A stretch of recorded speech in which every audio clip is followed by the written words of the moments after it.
আসে তখন দেখতে পায় অফিসার চুপচাপ বসে আছে এবং তার একটা চোখ তার মুখ থেকে বের করে নেওয়া হয়েছে। এরপর কনস্টেবল যখন তাকে ধাক্কা দেয় দেখতে পায় সে উল্টো হয়ে পড়ে গেছে, মানে অফিসার মারা গেছে। আর তারা দেখতে পায় সেই অফিসারের পিঠ পুরোপুরি ছেঁড়া, মানে তার রক্ত মাংস বের করে নেওয়া হয়েছে। এতে করে গ্রামের সবার মধ্যে ভয়ের সৃষ্টি হয়, তারা বুঝতেই পারছিল না কি করবে। এরপরে সবার মনে পড়ে তিরুপতির বউ রাধার কথা, যে কিনা এখন জেলে রয়েছে।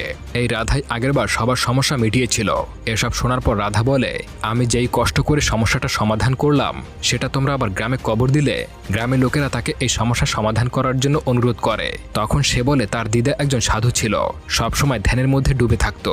তার বড় বোন ভৈরবী দিদাকে দেখে অনেক বেশি প্রভাবিত ছিল, আর সে এভাবে একটা ধ্যান পেয়েছিল যে কোনো কুমারী মেয়ে যদি মাসিক শুরু হওয়ার থেকে শেষ পর্যন্ত শিব মন্দিরে গিয়ে শিবের পুজো করে তাহলে সে অনেক শক্তি পায়। আর এরপরে ভৈরবী ভগবান শিবের অনেক বড় ভক্ত হয়ে যায়, আর তার কাছে অলৌকিক শক্তিও রয়েছে। আর এখন যদি কেউ তোমাদেরকে সাহায্য করতে পারে সেটা হলো ভৈরবী। এখন প্রশ্ন হলো এই ভৈরবীকে কোথায় পাওয়া যাবে?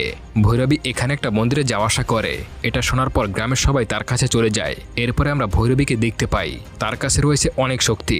গ্রামের লোকেরা যখন তার সঙ্গে কথা বলে তখন সে পুরোপুরি না করে দেয়, কারণ গ্রামের লোকেরাই এই সমস্যাটা তৈরি করেছিল। কিন্তু গ্রামের লোকেরা তাকে জোর করতে থাকে, তাই বাধ্য হয়ে ভৈরবী তাদেরকে সাহায্য করতে রাজি হয়। এরপরে ভৈরবী তাদের কথা মতো গ্রামে চলে আসে আর এসে তন্ত্রমন্ত্র পড়তে শুরু করে। এর পাশে তিরুপতির কবরের কাছে গিয়ে লোকদেরকে জানিয়ে দেয় ওর আত্মাকে কিছুদিনের জন্য কবরবন্দি করতেই হবে, না হয় সবকিছু নষ্ট হয়ে যাবে।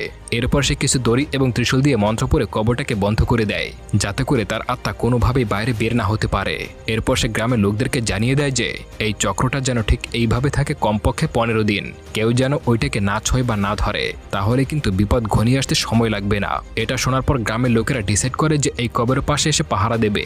তখন গ্রামের লোকেরা ভৈরবীকে বলে তুমি এখানেই থেকে যাও। এদিকে গ্রামের সব জায়গায় এই খবর ছড়িয়ে গেছে, যার জন্য মিডিয়া রিপোর্টার সহ অনেকেই আসতেছিল। এমনই এক রিপোর্টার ড্রোন দিয়ে কবরটাকে শুট করছিল। তখন সেই ড্রোন ওই কবরের ভিতরে গিয়ে পড়ে। সে সেটা তুলতে যেতে চায়, কিন্তু সেখানে দাঁড়িয়ে থাকা গার্ড সেটা তুলতে দিতে চায় না। ড্রোন না নিতে পেরে সে চলে যায়, কিন্তু রাতে সে আবারও আসে ড্রোনটা নেওয়ার জন্য। যখনই সে ড্রোন তুলতেই যাবে তখনই তিরুপতির আত্মা রিপোর্টার সরে চলে আসে। প্রথমে ভৈরবীর সঙ্গে দেখা করতে যায়। ভৈরবী তখন গোসল করছিল। তিরুপতির আত্মা এটা দেখে তার মনের বাসনা জেগে ওঠে। সে ওই মন্দিরের ভিতরে প্রবেশ করতে চায়, কিন্তু মন্দিরের সামনে একটা সাপ থাকার কারণে তাকে বাধা দেয়।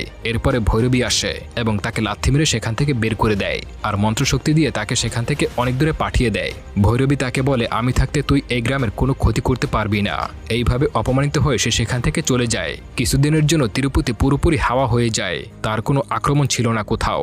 এমন সময় গ্রামের সবাই মিলে বলাবলি করছিল যে সব তো মিটে গিয়েছে, তাহলে আমরা শান্তি কামনার জন্য একটা উৎসব করি।